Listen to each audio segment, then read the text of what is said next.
Hello, my name is Julie, and today I'm going to be reading Booktuber's favorite books of 2025.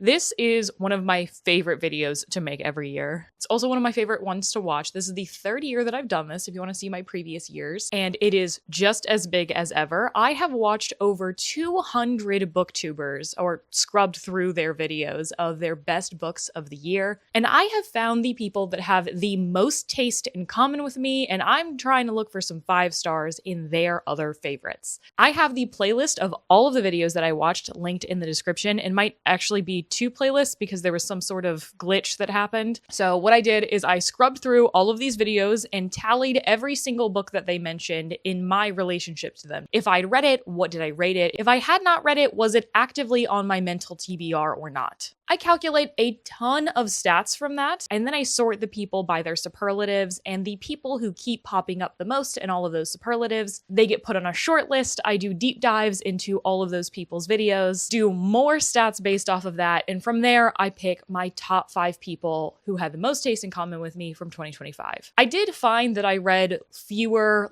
big 2025 releases. It was mostly me reading the fantasy releases, and barely anybody had any of those on their favorites list, except for a couple of them. So a lot of people who had put older books on their list ended up being the ones that I could read from. Out of 202 people, 31 people mentioned no books that I had ever read. 51 people mentioned a book I had read, but 0 5 stars. To qualify for this, a person had to have at least 3 books that I had read on their list, and no more than 1 book that I had given a 2-star or less. That took us down from 202 people to 98 people. Of all of the 202 people, they mentioned on average 12.3 books in their video, which is fewer than last year. Of those 12.3 books, I had read 2.8. And 1.8 were on my TBR. Both of those are slightly lower than last year, which makes sense with a smaller number of books mentioned. 40% of the books I had read were books that I gave 5 stars, which is much, much higher than my normal 10% of the books that I read getting 5 stars. So that means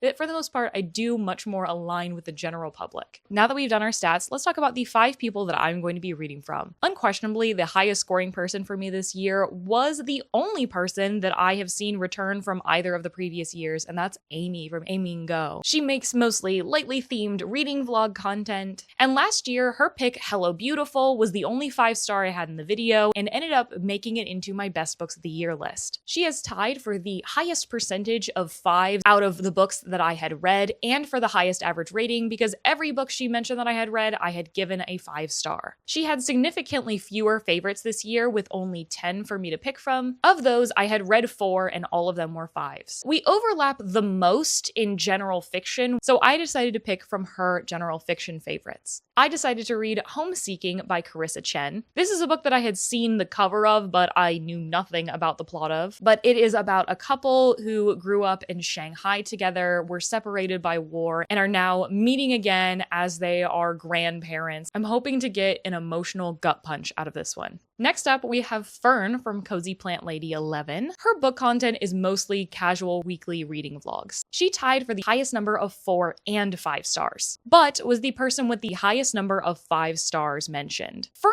was unique in that none of the other books that she mentioned were on my TBR. In fact, 4 out of the 6 books that she had mentioned were authors that I had read before and never given a 4-star or above. We overlap the most in the speculative fiction genre, a little bit of horror, a little bit of general fiction, that sort of gray area. I decided that any person who mentioned one of the very most popular books of the year, I was going to read that book, so I decided to read Wild Dark Shore by Charlotte McConaughey. This is an author that I have not liked in the past, but this synopsis has intrigued me, and this has been getting glowing reviews across the board from a bunch of different types of readers. This is about a woman who washes up on an island that is fairly remote but closest to Antarctica, and there is a seed bank there that is about to close. I'm hoping to get a introspective, slow story with a lot of commentary on climate change. Next up, we have Jess Owens, who mostly makes book community commentary videos. Jess only mentioned 5 books, but 3 of those I had read and they were 5 stars, tying for first in average rating and percent of 5 stars read. We overlapped in sci-fi fantasy and nonfiction, so I decided to go for Jess's other nonfiction pick, which is possibly the #1 book on my nonfiction TBR, so very glad to be picking this up. That is Just Mercy by Brian Stevenson. This is a memoir about Stephen's work with the Equal Justice Initiative, which he founded, working with people who are disenfranchised, on death row, children, and the work that he did to get more mercy into the United States justice system. I've read a handful of things that have to do with the American prison system lately, and I am looking forward to reading a nonfiction take on this. Then we have Sarah from Freshly Read Books, who makes a lot of content around reading challenges, which is something I love. She was tied for the most books I had read on her list. We overlapped mostly in science fiction and fantasy, but except for one short story on her list, I had read every single science fiction and fantasy that she had mentioned. We overlapped in general fiction, so I decided to read the only remaining general fiction she had left. That was Flashlight by Susan Choi. This is a historical fiction that was shortlisted for the Booker Prize last year. It's about an American girl who, when her family went to Japan for a year, was walking on the beach at night with her father, and she wakes up entirely drenched and her father is nowhere to be seen. This is the only book I'm reading for this video that I had never even heard of before, so I have absolutely no idea what to expect. Lastly, we have Erin Yones, whose bread and butter is casual reading vlogs. She was first in percent I had read of her books. She was first in the percent I had shelved of her books, as well as the number of 4s and 5s she had mentioned. A note here that I gave her 4.5 5s instead of a full 5 because of me forgetting that Sunrise on the Reaping would apply to my sequel rule that I do in this challenge. I include sequels that I have not read yet in the scores that people get, but I forgot that Sunrise on the Reaping would apply to that and kept putting it in the TBR pile until I was like a third of the way through collecting data, so I decided to make a compromise here that other people should possibly have been on the list. Whatever, she's got 4.5. We overlapped most in fantasy, so I read the most fantasy-related book that she had left, and that was The Second Death of Locke by V.L. Bovalino, which is the only book that I owned prior to this video, which is the only book I still own. I have everything else I got from the library. This is a fantasy romance book, the first in a new epic fantasy romance companion series, about a lady knight who is bound to her mage, who she is also in love with. I have not been reading a lot of fantasy romance lately, but this one specifically has intrigued me by what people are saying about it, so I'm hoping to really fall in love with this one. Without further ado, let's get reading. He had, like actual physical, tangible evidence of their innocence and would try to present these to the court and be denied. Just to get in front of the judge for them to hear their appeal was a struggle, let alone getting into the courtroom and then sometimes still being denied when they have all of this evidence because what? Racism.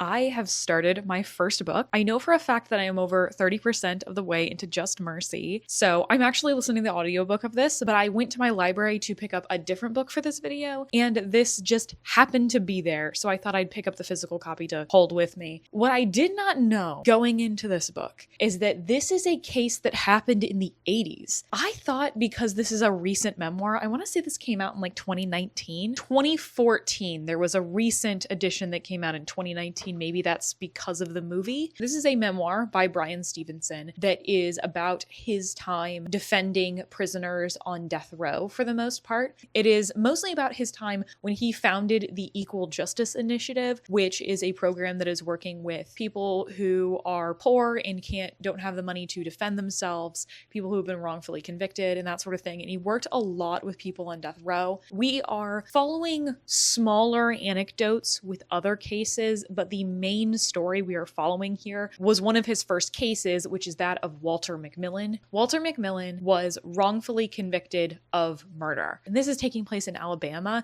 And there were all these initiatives to bring back the death penalty and also to expedite the process of killing prisoners at this time. The thing is that at no point in this case is Walter given the time of day. There were a ton of witnesses who can prove that he was not there at the time of the murder.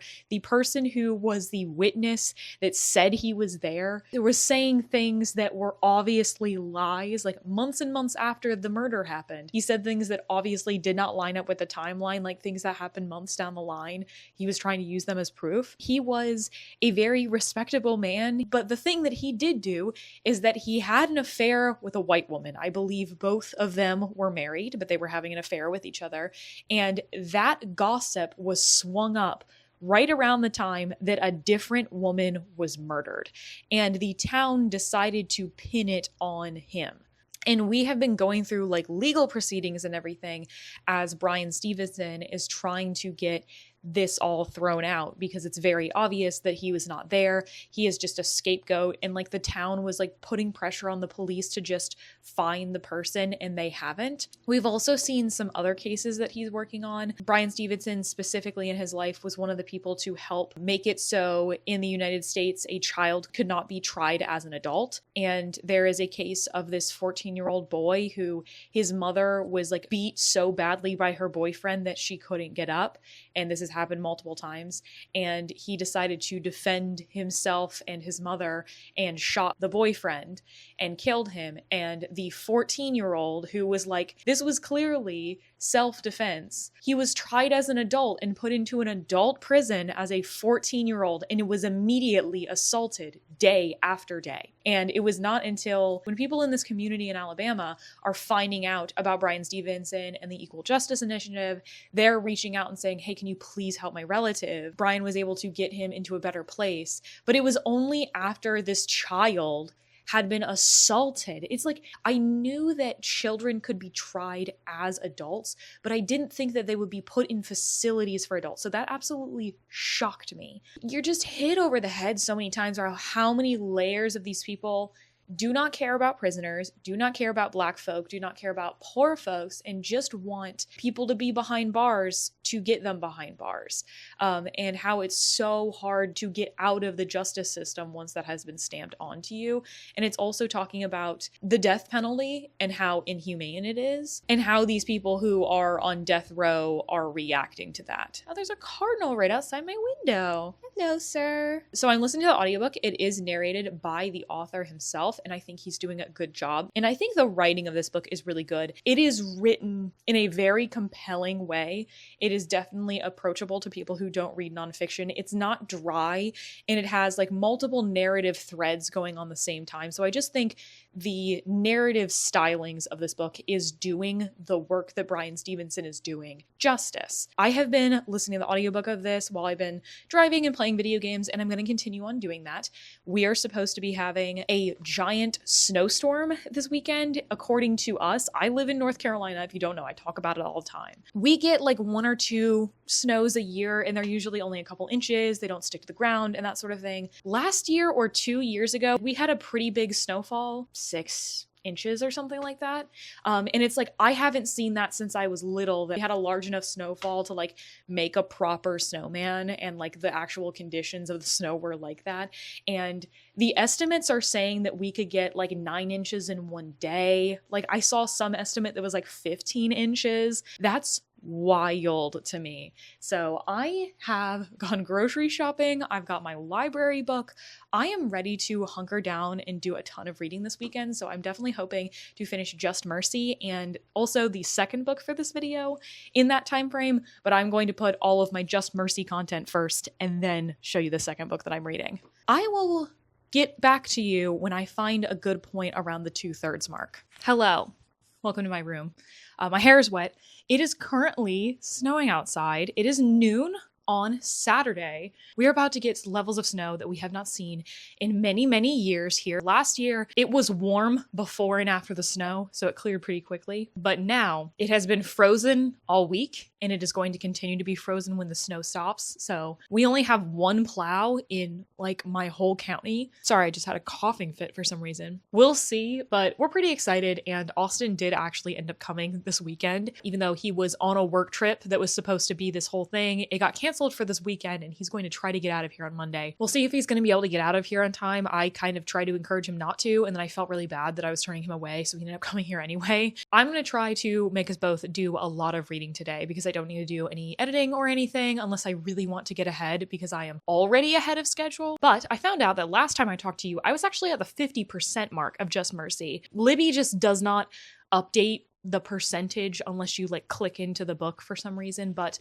I have now finished it. I think that this is a really excellent memoir. I think this does the right amount of telling the singular story of Walter while also interjecting with a bunch of other people that Bryan Stevenson defended. I really did not know how much of a big player Bryan Stevenson as an individual was in all of these rights. Like, he has multiple times argued in front of the Supreme Court. Him and the Equal Justice Initiative are some of the people who have been major players in getting children who are convicted of crimes with more humane sentences. We focus on people who are poor, who are disenfranchised, and are children in this book. It was so heartbreaking to see how many children are like looped into crimes, or maybe they committed one crime, but they're accused of a more severe crime, or they accidentally did something and their intention was not taken into account, or they were doing something in self-defense or in defense of another person. These people are 14 years old and they're being sentenced to life in prison. There were also a lot of people who had mental health issues, whether that was PTSD from being a veteran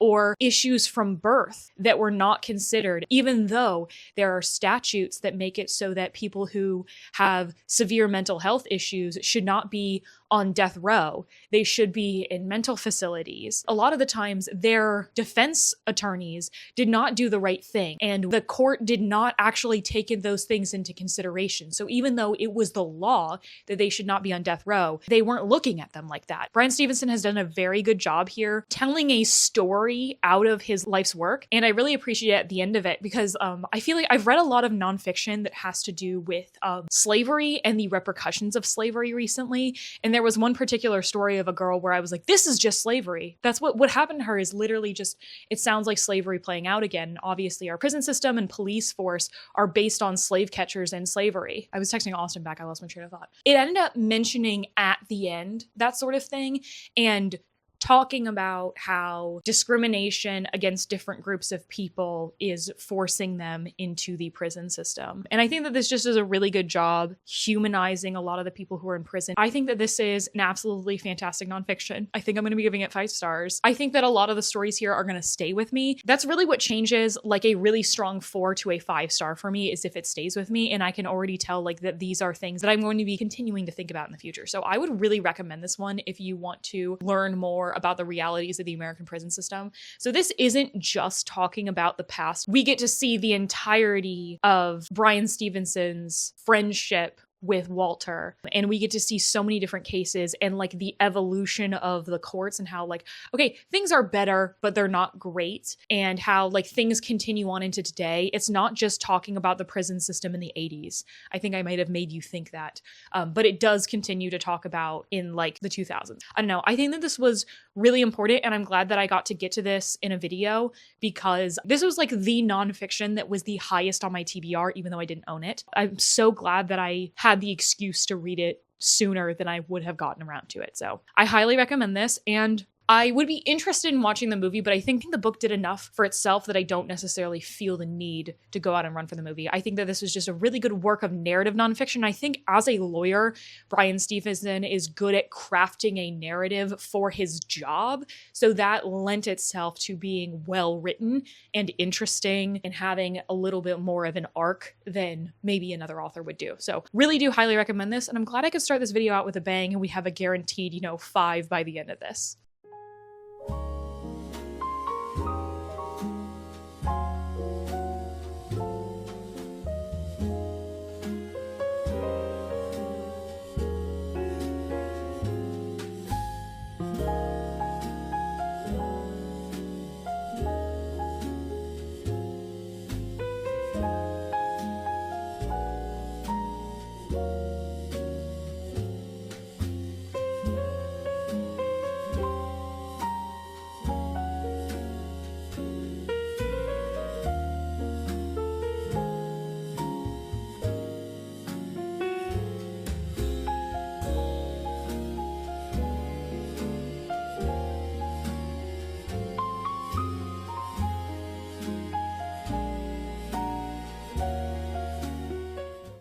Hello. We are in like lifetime high levels of snow. This is not the record for where I live, but oh my god.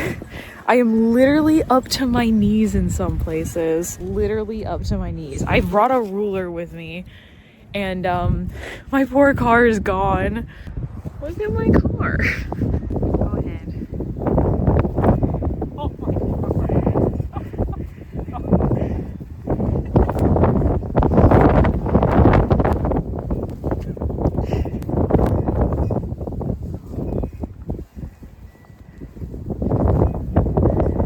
Measure that.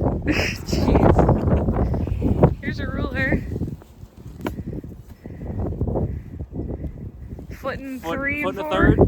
Yeah. Jesus Christ. I love a literary thriller, and this one did such a good job of weaving like a mystery thriller storyline, but also having a lot of emotional depth to it.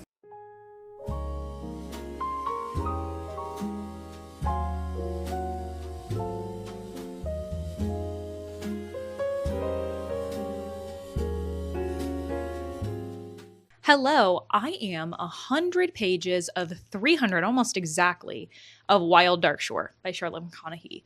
So to tell you a little bit more about this book, because I did not know a lot going in, I'll be honest with you. I just knew that this had climate fiction and had to do with like a woman who was like rescued. So this is set on an island that is basically in the middle of nowhere. Like the closest landmass is Antarctica. This island was a scientific research station for the animals that were there, but it was also a place for a seed bank. If you are unfamiliar, it is a place where different seeds are put. In the case of some sort of disastrous situation where we lose plants, we are able to bring them back with these seed banks. There used to be scientists that live there. Now it is just a family. And we find out fairly early on the island is closing because the island is going underwater because of the effects of climate change. The seed bank is going to be closing and they're the ones taking care of that. So it is a father and his 3 children, 2 boys and a girl. There's a woman who washes up on shore. There are secrets that the family is keeping from her,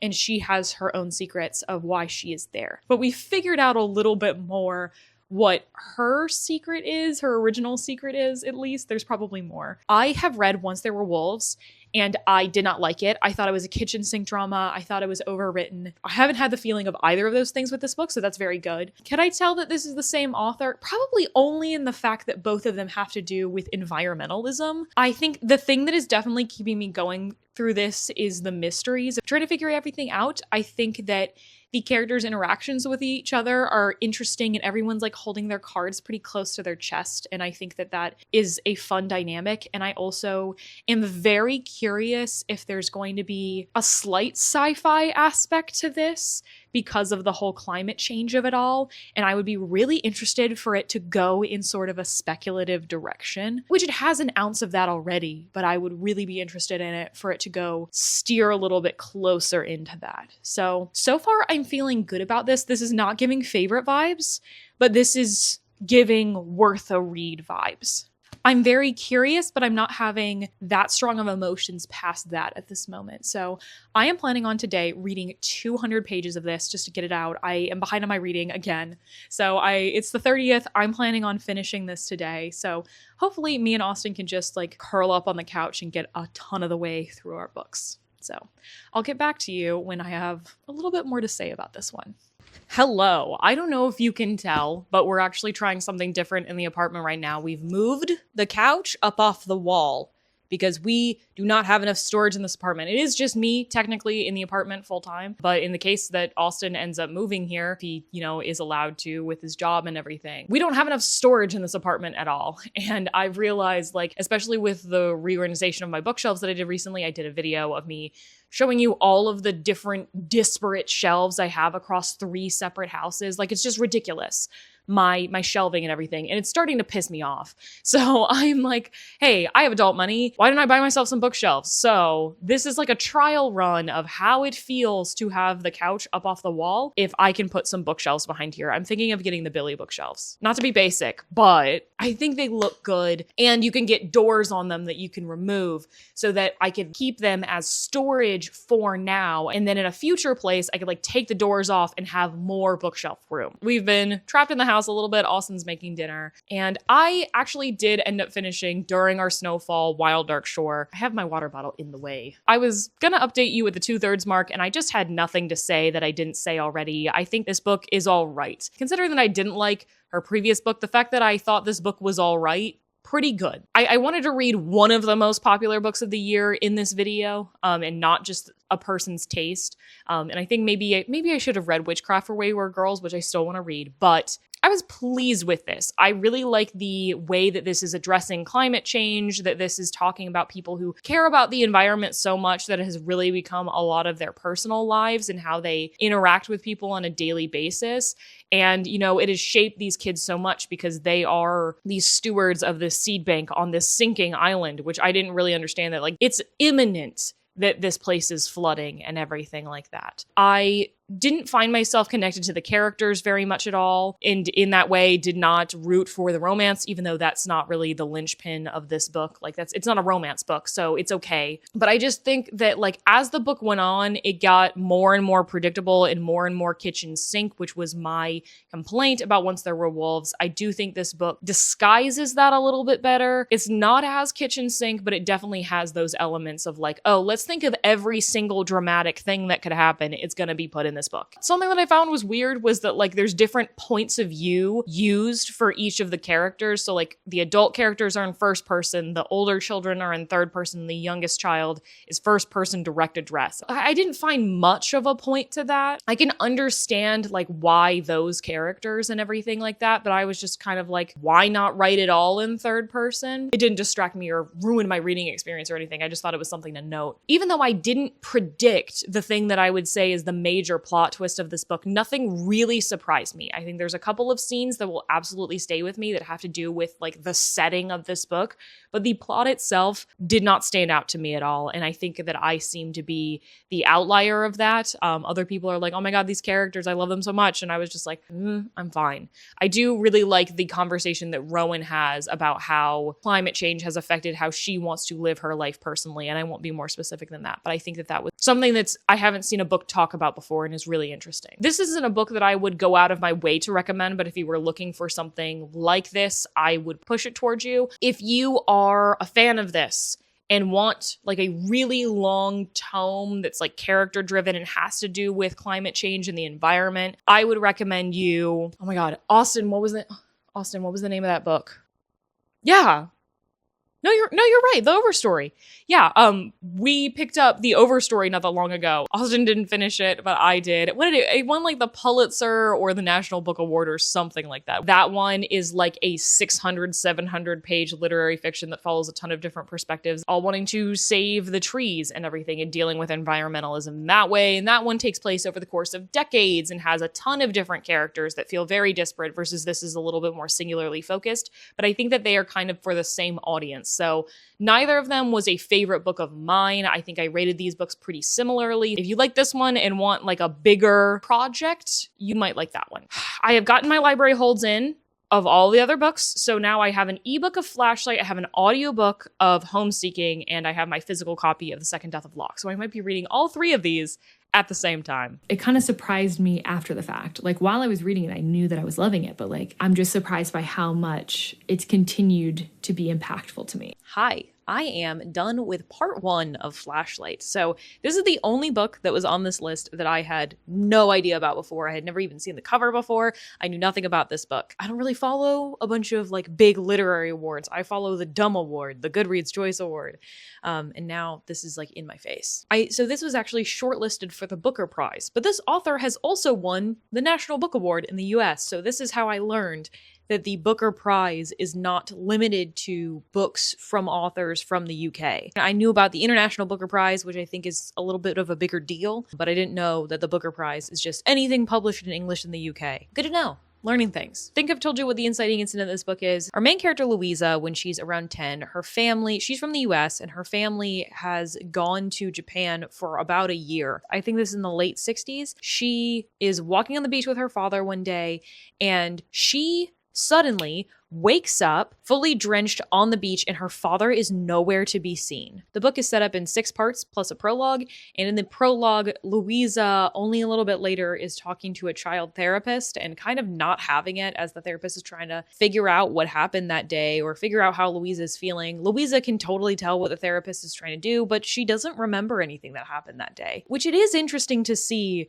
this child be like so insightful and also petulant. And she's like, no, you know what? I'm not going to play into your whole game here. I know what you're doing. We flip back to 1940s Japan when Louisa's father, Suk, S-E-O-K, I'm trying my best, is growing up in Japan. He's Korean, but he's lived in Japan his entire life. He was born there, but they're not afforded the same rights and citizenship that other Japanese people are. He even goes by Hiroshi at school and just doesn't like the fact that he's Korean because of the way that he has been taught in school and outside of the home to hate himself. Once the Americans come through and are like, hey, Imperial Japan is over, we're taking over, bros. He doesn't like that. His whole family is now deciding that they are going to be embracing their Korean identities publicly because they can now.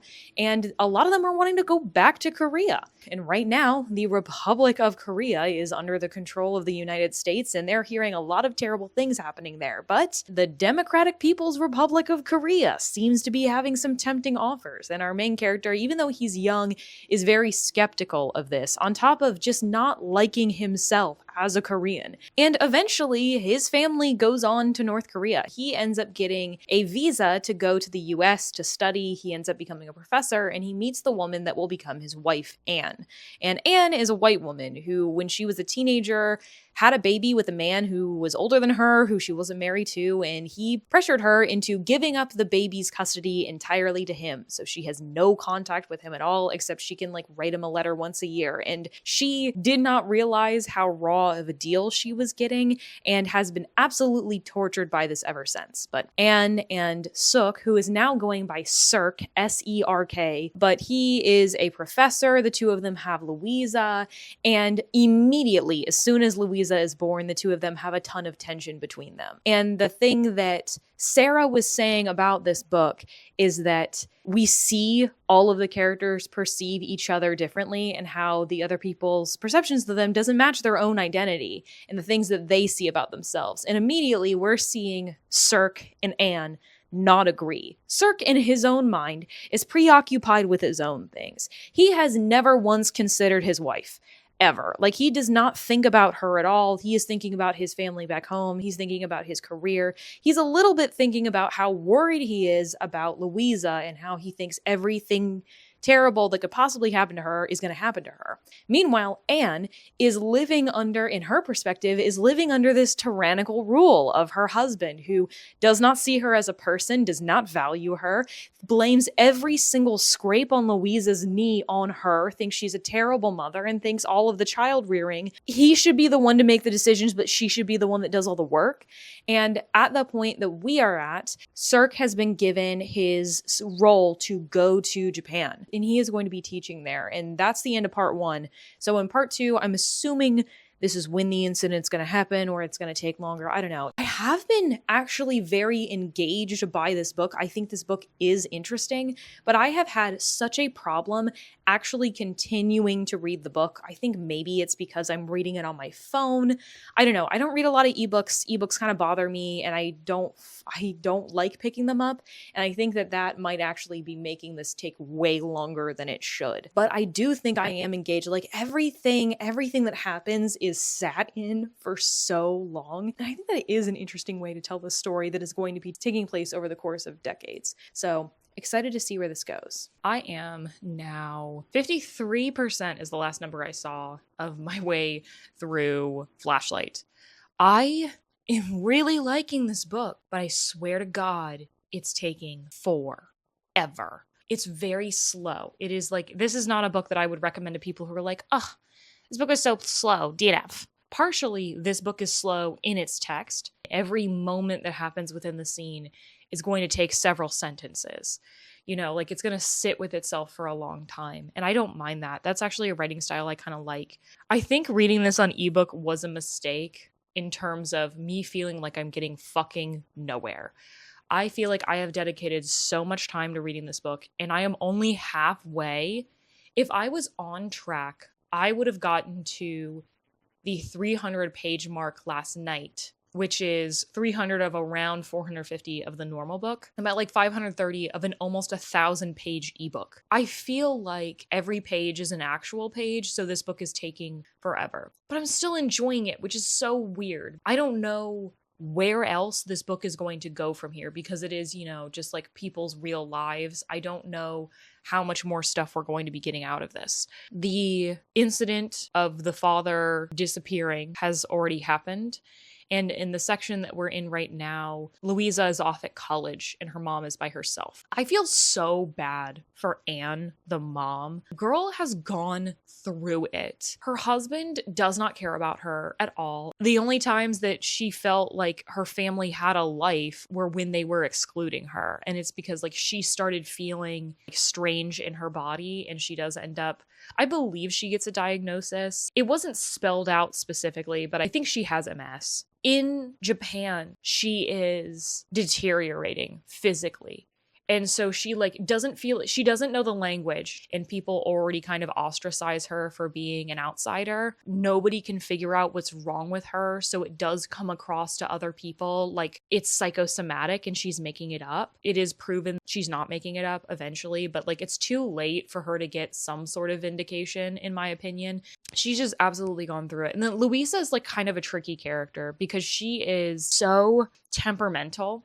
And everything that happens ever from when she is a little girl to when she is in college, what we're seeing now, she is so upset with literally everything around her. And reading from her perspective is really interesting because you feel how like tormented her mind is. Like you feel how stressed out and upset and how like deeply important everything feels to her. And then when any small tiny thing goes wrong, whenever her mom says any sentence, she just like goes off the handle immediately.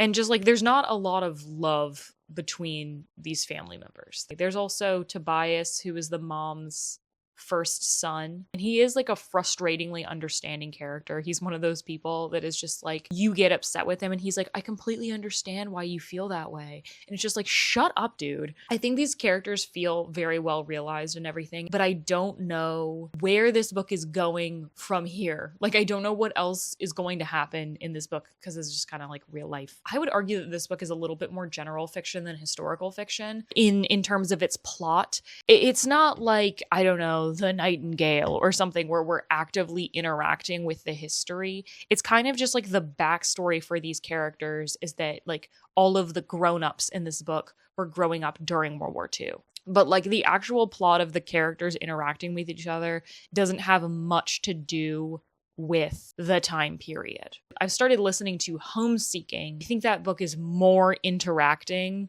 with the fact that it is historical fiction. I'm going to finish this before I talk to you next. I am enjoying this book, but I just want it to be over because I feel like I've spent ages on it.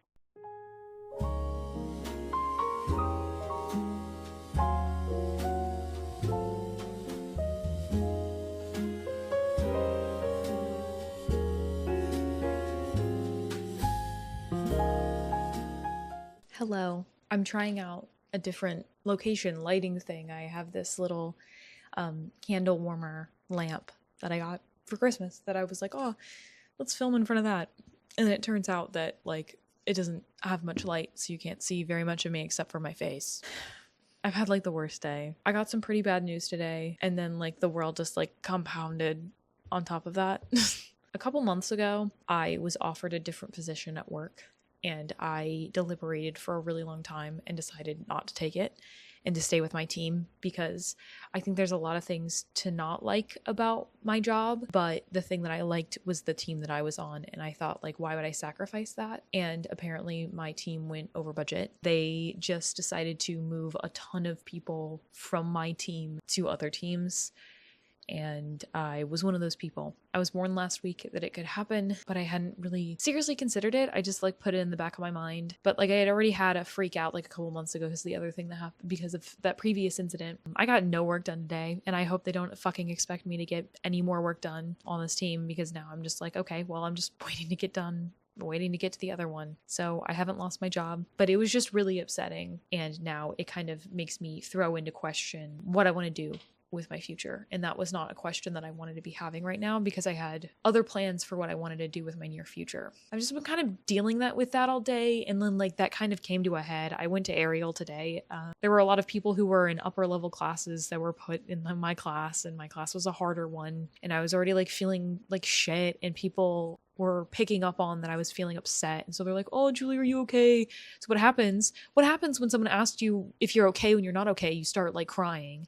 And I'm trying not to, and I'm trying to keep it cool. I like since the new year I have not been as successful in Ariel as I was like beforehand. Nearly fell doing a move, but I caught myself. I just like sobbed in the bathroom for like a little bit. I'm wondering if there is a chance that I might be able to be moved to the team that I was offered a position for a couple months ago, but I don't know. And I actually don't think that it makes that much of a fucking difference. I don't even know that I have that choice, but that's just what's happening with me. And so for the rest of this video, I'm probably gonna be pretty low energy. This is a massive big deal in my life. And I think a lot of people are trying to like, talk me down from the ledge and be like, it's not that big of a deal, but it is. As much as I hear people trying to be like, oh, the team that you're going to isn't bad. I've heard enough stuff that I'm like, I'm nervous. I kind of am looking more for commiseration from people right now than for people to tell me it's okay. And because it feels like if people are telling me it's okay, that what I'm feeling is stupid.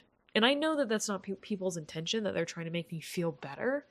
But like this just happened to me like less than 12 hours ago. So like, let me feel the way I'm going to feel and let me catastrophize a little bit. But that's what's up with me. I finished Flashlight, and if I was a good booktuber, I would have taken you with me during that like 3/4 mark, or like in between the last time I saw you and now, because everything completely changed. There was, in my mind, a huge plot twist because I did not know anything about this. So like when I was saying before that this really operates more in the world of general fiction than historical fiction, it's because the big historical fiction moment that this was going to be talking about had not come yet. And then it became very obvious. I'm like, oh shit, this must have been a thing that happened in real life. And I Googled it and read the whole Wikipedia page. And I was like, oh shit, that's a real thing that happened. Some very, very minor characters are like inspired by real life people. I think that this is an important book because I think that this is a news story that at least people my age don't know about. It makes a lot of sense the way that the novel is set up. It is very slow, and I think there is a lot of the book that is only there for the sake of character. It does not serve the plot of the book, but I think what it does is it sets up journeys for all three of the characters, and has to happen at like different times. So we're going to focus on different people at different times, and then we're going to be able to wrap everybody up. These chapters are very long. Like each part is going to be like 3 chapters or something, and it's going to be 3 different perspectives or something like that. And each of the chapters are going to be fairly long. I don't know off the top of my head how long because I'm reading the ebook, but it felt like 50 pages or something like that. You definitely felt like you were fully immersing yourself in that person's perspective. Some characters more than others. I think I felt most immersed in the emotional headspace of Louisa. Everything that she does makes sense when you're in her head, but when you're outside of her head, she feels very volatile. In the second half in particular, there were parts that I really could not put down because I was just like wanting to know what was going to happen, and I didn't know what to anticipate from it. I definitely think that some people are going to think that this ending isn't the world's most satisfying, but it did enough to satisfy me. And I could definitely see another author taking this same idea and plotting it out, spacing it out a different way. But I think that this ended up being really effective. The way that it structured it makes you feel a different way, I think, because I think it puts you, without necessarily your knowledge, in the perspective of the main characters more than you anticipated.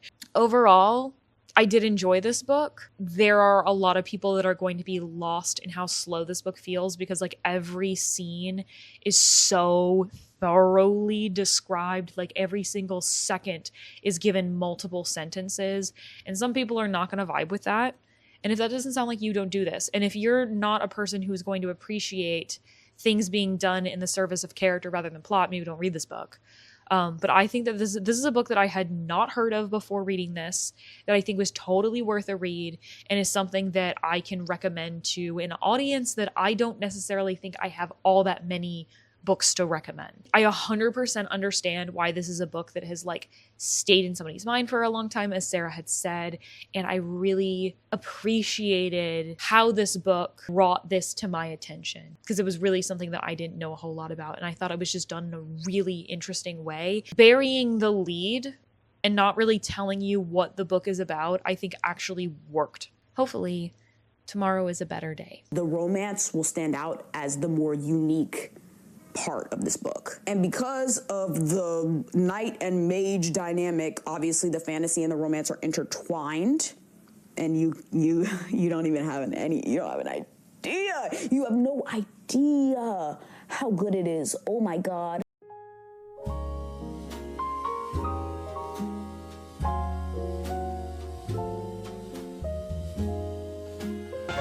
It's the Muppet Show with our very special guest star, Sabrina Carpenter.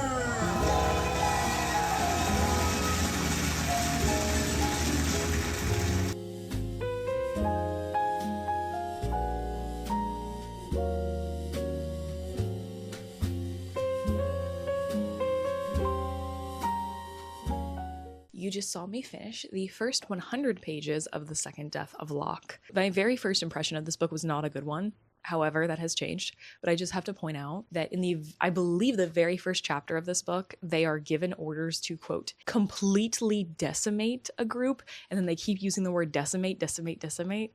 I think they use it a total of 4 times to refer to a situation in which they leave no survivors. No editors picked up on that. No editors picked up on the fact that decimate, by definition, means that there are survivors. Guys. You keep using the word.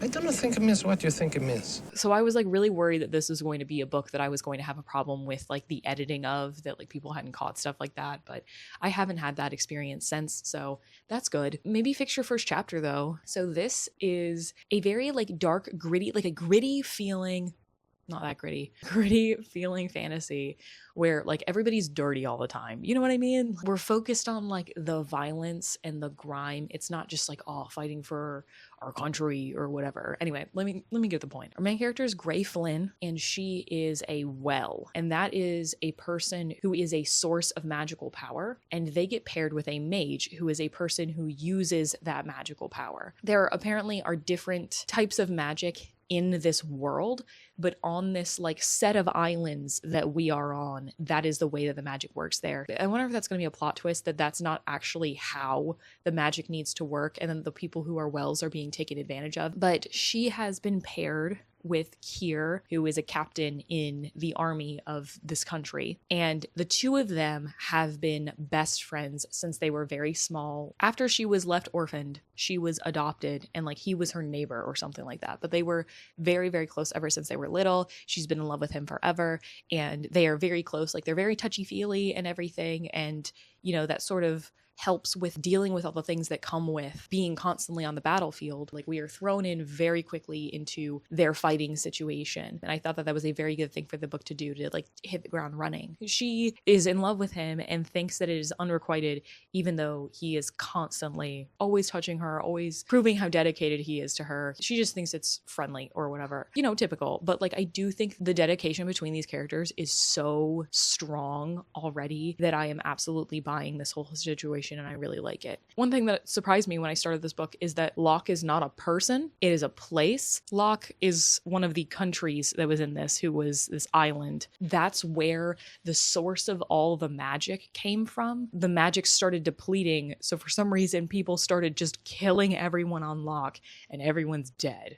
And the only way for the magic to be passed on was for this male heir to have survived. And people believe that that male heir is still around. Nobody knows where he is. And it turns out that Locke technically is a person because whoever becomes the ruler takes on the name of Locke, which is also the name of the country. So it is the name of a person, technically. Gray and Kier, they are constantly getting in danger. Not only is she his power source, but she is also a healer. So like anytime anything bad happens to him, she's like using her power to like help heal him and everything. They have just this very, very tight bond, and people are suspicious of that because there's a thing called binding, which is making it so that you're locked into each other and you cannot like be a well or a mage for somebody else. And for some reason that's illegal. And you are like so much more efficient at being a mage or a well if you are bound. They have just been sent out on a almost surely to kill them mission that has to do with the lost heir. Right now, I am really liking the flavor of how visceral this book is. That the like battles are gross, and it is talking about how like dirty they are all the time.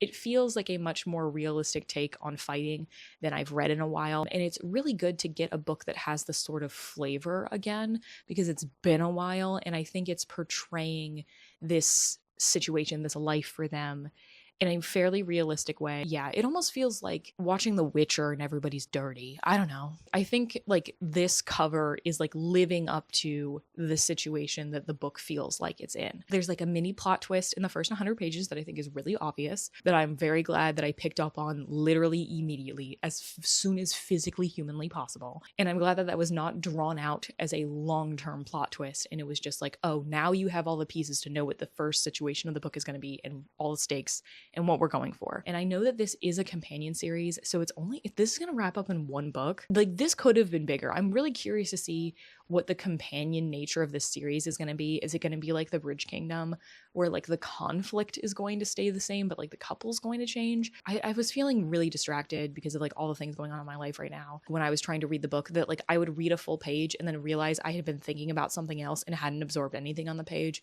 But I think I've been able to get a little bit better, and like it just took me longer than I would have liked to have read the 100 pages. Enjoying this so far, and I definitely think that this is one that like was worth the purchase thus far, and I hope that it ends up pulling that off. I'm really excited to see these two fight for each other. This is reminding me of the Everlasting a little bit, even though the plots aren't similar. It's just giving the vibe. I'll update you at like the 300-ish page mark if I can. Also, I do want to say, shout out to this author or whoever edited the book or who put the book together, because part 2 happens exactly at the page 100 mark. Part 3 happens exactly at the 200 page mark, and that just makes me really, really happy. Hello, I am over the 300 page mark. Anything that I could possibly say about this book has run out of my mind. I think this book is interesting because it is doing a high fantasy plot on the scale of one book. I was very, very invested in the beginning of this book. I do think as the book has gone on, I have become less invested. I think the fantasy plot has been interesting for a singular book, because I think it is a plot that would normally be done on the scale of books. I think the thing that I was most invested in this book was the relationship between the two of them, because we've got this like very gritty battlefield forward setting. You feel for them from the very first pages. I think the author has very easily sold that these characters know each other backward and forward. I feel like that comes across very easily. So like if you're not immediately sold, you might not be sold ever. Part of where this book struggles is that it is on the scale of one book, that there are so fewer places for the narrative to hide. This is why I love a long fantasy book, why I want a long series, is because you're able to set up so much more stuff going on so that it's not bare bones, and there's more red herrings, there's more places for you to get lost in, for you to not know what's going to come next in a good way. And I think that this book is a bit straightforward. The 3-act structure here has been interesting. The kickoff to the journey, I would have thought that that would have been like the inciting incident, but instead that ends up being like beginning of Act 2. I also was wondering if the relationship would wane over the course of the book based on what has been happening, and I do think so a little, but we're going into different territory. I think it is the direction that can make the book more interesting, and I think that this is one that I would be able to recommend to a wide group of people to be fairly people-pleasing. This isn't my perfect book. At the very beginning of the book, I was kind of thinking that this could be perfect. In some of the promotional material for this book, it says it's for fans of either Alex Sierra. No, it was for the short story that The Everlasting was based on. So I was totally right in saying that you'd probably like this because it's more of a fight for the relationship book rather than a should we be together book. I'm not being blown away by the intricacy, and I'm almost wondering if I would have rather it stay in the territory of Act 1, where we're not necessarily dealing with like the large scale stuff. We're staying dangerous but small scale. I'm going to finish it tomorrow for sure. It just depends on how much extra reading time I have, because I have been very behind on I have constantly been at least a little bit behind on my reading, and it's been frustrating me to no end. And what I need to realize is that I'm always behind on my reading because my goal is kind of like a stretch goal. I'll figure it out. Last night, I finished The Second Death of Locke. I'm giving this in the 4-star range. I'm giving this probably 4.25. I think this is very strong for its word count, but I do actually think that this story would have been more potent if this was told on the scale of a series. And Julie, you say, isn't this a series? Aren't you telling me this is a series? Yes. I actually really would have loved to see an entire trilogy that is taking place over the course of this plot, to make it feel like there's more build up to it, to have more fleshing out of it, because there actually ended up being stuff towards the end where I felt like it was not established previously that that was even on the table. Not so big that it feels Deus Ex Machina, cared about the relationship more than the fantasy, and then there reached a point, there was like a peak of tension, and then after that, I didn't feel the tension anymore, and I cared less about the relationship, which I am disappointed by. But like, any critiques I'm saying here are out of love for the book, because I actually did quite enjoy this. I think everything that I said in the past holds up about it, but I do think my favorite part of the book was probably the first act. I think the second act is the weakest, and then the third act has a lot of cool stuff going on, but the fact that we have had very little build up to it, I think that hurts it. I'm really curious to see where this series would go in the future, because I actually don't know. Usually when you get to a companion series, you know who the next characters are going to be. I don't. Maybe it's because I didn't care about the side characters. Maybe it's super obvious who it is and I just didn't care. There is like a found family element that's happening in this book that I didn't personally care about very much, and other people I'm sure are going to be fangirling over, but I'm not a big side character person to begin with. Like, here's something random that I want to say. If the main character is not the character I most want to follow, you've done a bad job. And I did like our main character Gray a lot. The discussion here about like love and sacrifice, and how, especially in this sort of situation, people don't really know how to care about each other except to be shields for each other. I just wish that this was longer and gave itself more time to establish the world for us to play around in it. Because when you pare back a fantasy, what happens is that either you sow seeds and they become too predictable because you just sowed the seeds 5 minutes ago, or you don't sow seeds at all and things are entirely surprises to you. I also would like to note, I showed you earlier that there are like epistolary sections or epigraph sections. Before every single chapter, there's a bit like this. I thought this was going to be in front of like parts of the book, but it is in front of every single chapter. Parts of letters or books or treatises or whatever. And I will say, of books that I've read with this, I do think that this was weaker. It didn't necessarily need to be there as much as some other books that I read. Thinking of The Final Strife and Mistborn off the top of my head, who do world building stuff with those epigraph sections. I enjoyed this. I'm glad that I have it. Like, I'm happy to have this book, and this is something that I would recommend to other people. And I am interested in continuing on in the series. So I have started at this point in the year 3 series, and we know series is a big problem for me. And the other books that I've read, I think I gave them like a 3. They were both in the 3.5 to 4 range, where I wasn't really sure what I was going to rate them. And they both left me with the feeling of like, well, I could just leave it right here and I would be fine. Do I even want to continue on in the series? This is a book that I'm actually anticipating reading the sequels. And while, of course, this is a standalone companion thingy, I could just stop here. I least want to stop here of the stuff I read this year versus like last year. Everything was a DNF or a this is a new favorite series of all time. But now we can talk about my very last book of the vlog.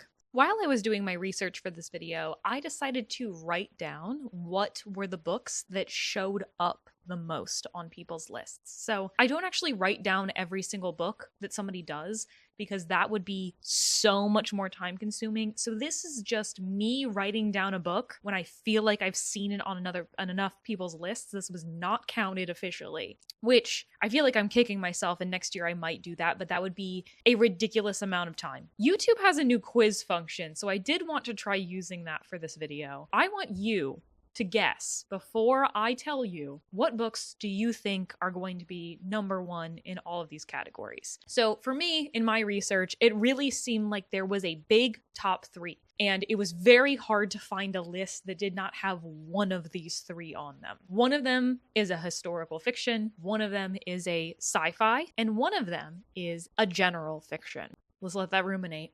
I'm going to tell you what the 3 candidates are that I just had you guess, and you're going to pick which one you think was the number 1 book of the year, according to my research. The historical fiction was Atmosphere by Taylor Jenkins Reid. The science fiction was Sunrise on the Reaping by Suzanne Collins. And the general fiction was Wild Dark Shore by Charlotte McConaughey, which I read in this video. Put in the little quiz which one you think is the number 1. I'll let you think about that for a second. Play the Jeopardy music. Am I going to get copyright struck for that?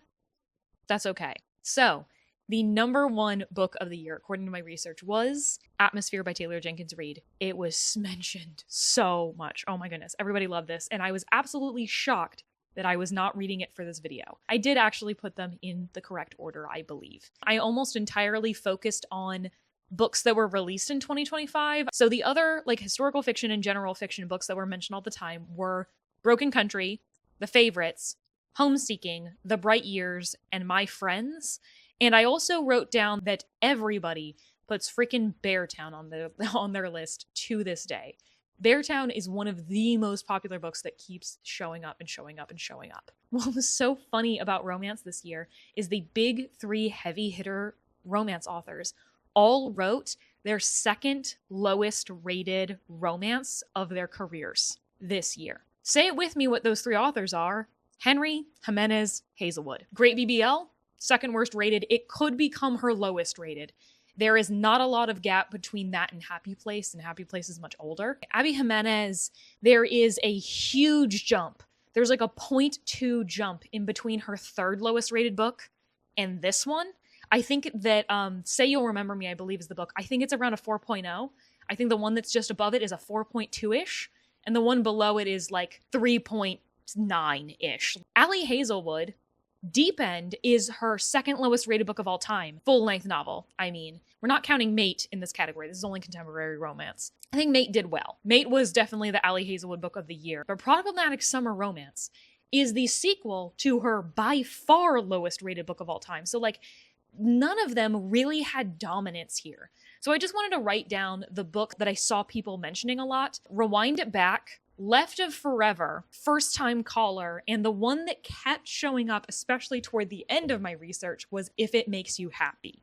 And I probably would say that that was kind of the romance of the year of the 200 people that I surveyed. For fantasy, I'll do standalone and series. I think there was a standalone winner and an overall series winner. For standalone fantasy, this was a book that came out late 2024, made the rounds a lot, and then like everyone, because people really liked it in 2024, everyone was reading it in 2025. That was Blood Over Her Bright Haven. The number one series of the year, I do believe, is Dungeon Crawler Carl. I think it did beat out the Hierarchy series, but I do think that because there are so many Dungeon Crawler Carl books, people are so many different places in the series that like the Will of the Many probably showed up more than any individual Dungeon Crawler Carl book. And the Strength of the Few did show up less than the Will of the Many did. And I don't know how many people would have gotten around to actually reading The Strength of the Few.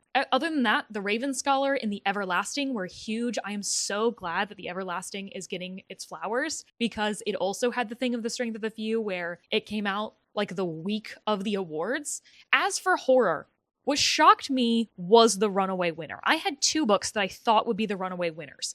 Bat Eater, Buffalo Hunter Hunter. Those are the ones that people that I know were talking about all the time.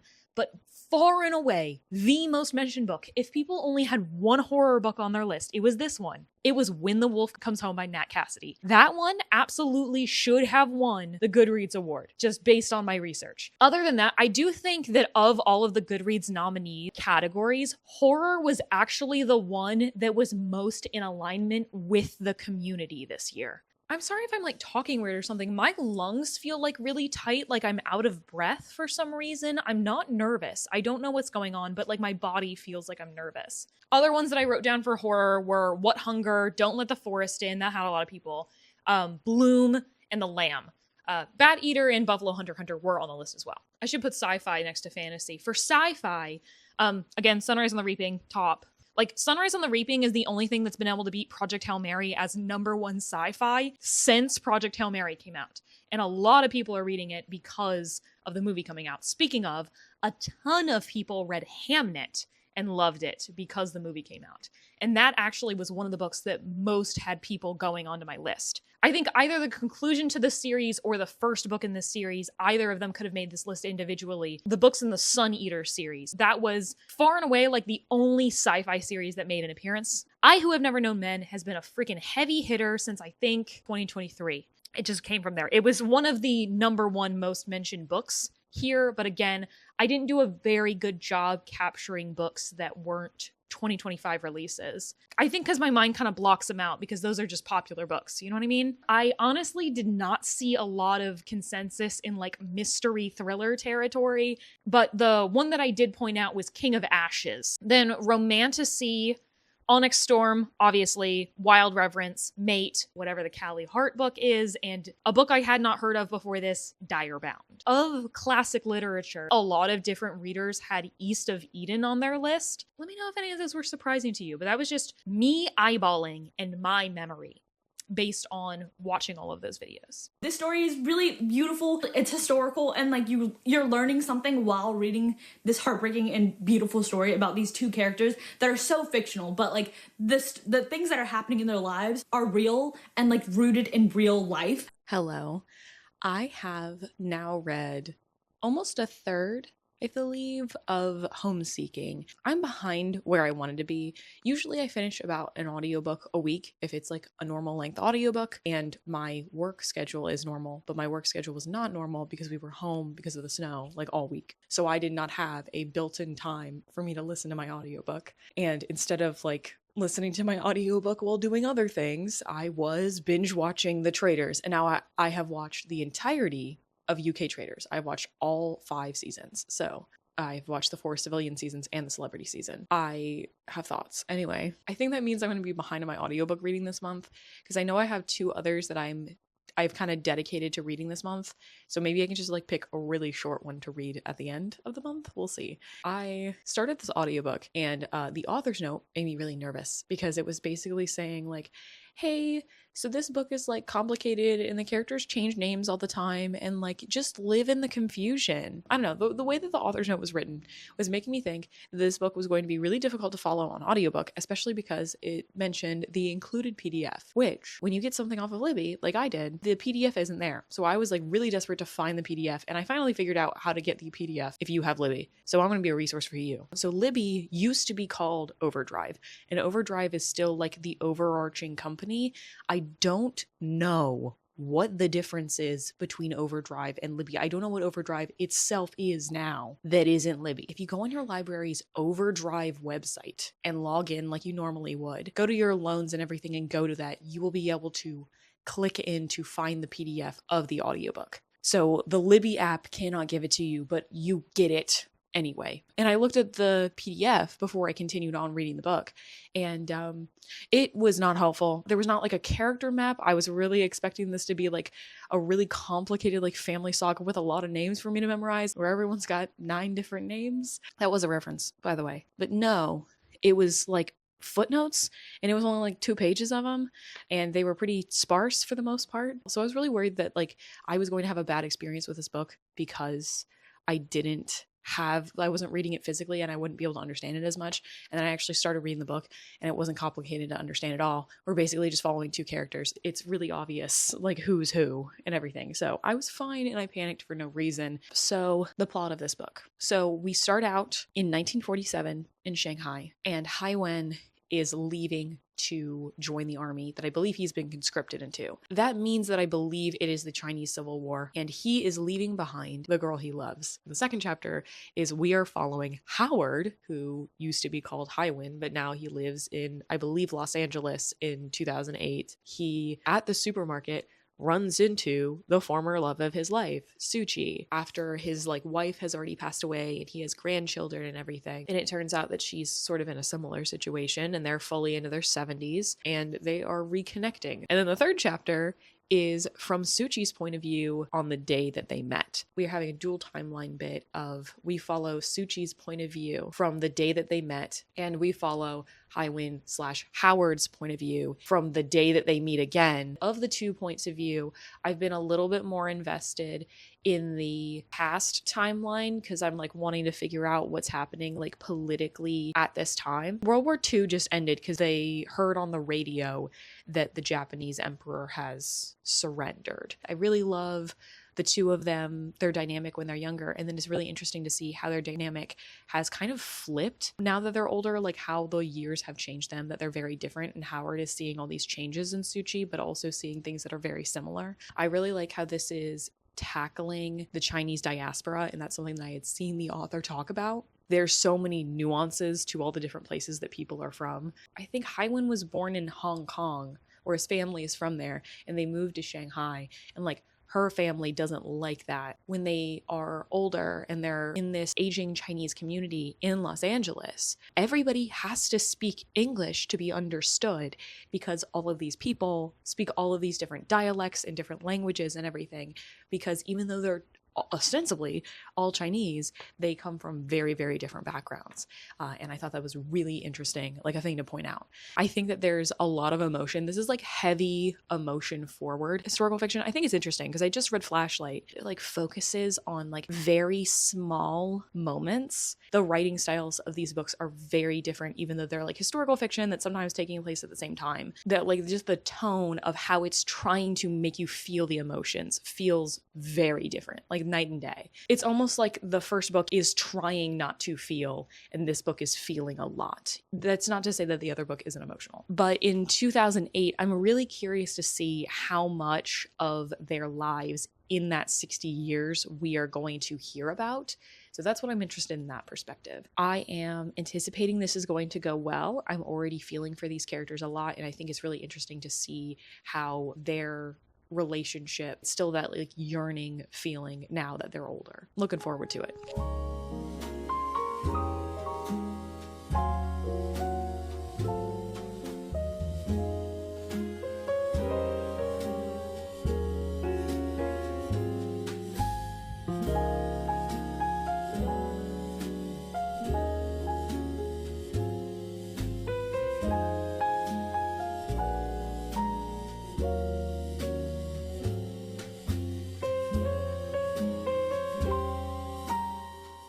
Hello.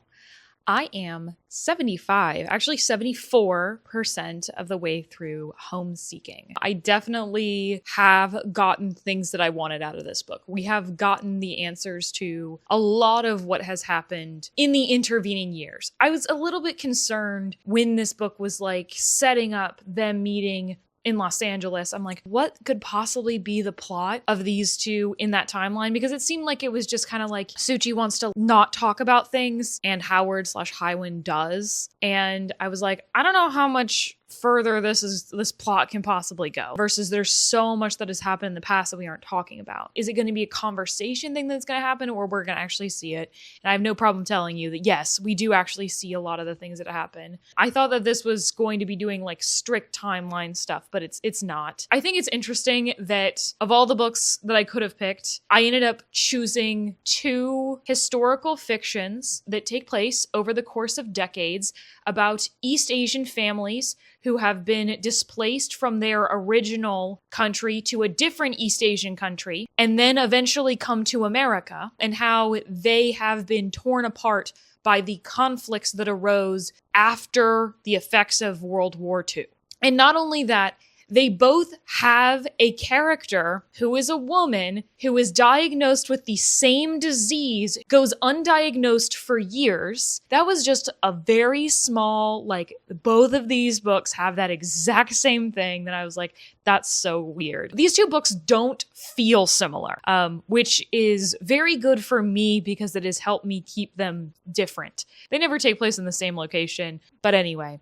I am really enjoying this book. This is going to be a book that I widely recommend. I also wanted to pick this book because it was one of the most popular historical fictions of the year. This is a highly emotional book. There is so much that we're covering, and I do stand by my thought that I had before that like this lives in the historical fiction more than Flashlight does. We are very much setting ourselves in the time period, and I just think this author is doing a very good job pulling on your heartstrings and fleshing out these characters and seeing them change over the years in a way that is heartbreaking, honestly. Suchi's life is so sad. We don't necessarily see the bad things that happen in Howard's life as much as we see what happens in Suchi's. And it's just so, oh my God. It's really good. Right now, to me, this doesn't have that like star quality of like, this is a 5-star the second I finish it. But I've said things along this line before, and I'll repeat it, that like, what is a 5-star if not a 4.5 that endures? Like, this is a book that I could very easily see like sticking with me for a long time and becoming one of my favorite books of the year, even if like right now, I think if I had to rate it right now, I would be like a 4.5. I have less than 2 hours of actual listening left. So I'm probably going to finish it tomorrow because I'll be going to the gym. I will be driving back and forth from work, which would be an hour itself. So as long as I can listen to it for less than an hour between today and tomorrow outside of my drive, then we'll be good. I just feel a lot for this book, and I feel a lot for these characters, and I think that they are just really, it's a lot of like characters finding out things, not necessarily telling the people around them, and like not knowing how to deal with the past and not knowing how to deal with the present, and like trying to be the best person for the people around you, even when you suffer. And like, that sucks. At this point in the book, we've had so much time away from the 2008 that I'd like to get back to that pretty soon so that I can like be like, hey guys, is everything gonna be okay? Because I think it's bouncing between the perspectives well. I think the audiobook is well narrated. I think there were a couple things that I was lost on when the book started, but like anything that I was confused about has cleared up.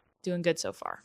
I have finished my final book, and so we have come to the end of the vlog. So I ended up loving Homeseeking. I think that this book is so good. I'm kind of reaching for what book it feels like, because I feel like I've read this sort of thing before. Maybe something along the lines of like All the Light We Cannot See, maybe, of like 2 characters in wartime or whatever. One thing I do want to talk about is how in the synopsis of the book, it talks about how we see Suchi's life forward and Howard's life backwards.